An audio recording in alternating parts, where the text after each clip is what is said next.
വാവിൻ്റെ ഉച്ചാരണം പലപ്പോഴും പല ആളുകളും തെറ്റിച്ചാണ് പറയാറുള്ളത്. വാവ് എന്ന് പറയുന്നവരുണ്ട്.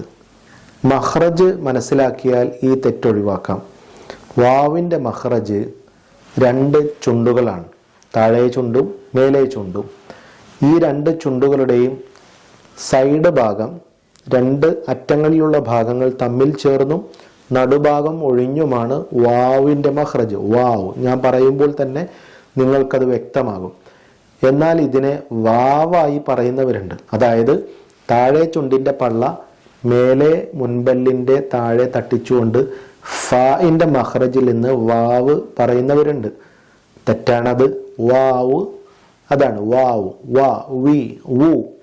ഈ വിധമാണ് വാവിനെ പറയേണ്ടത്. ശ്രദ്ധിച്ചാൽ നന്നായിരിക്കും.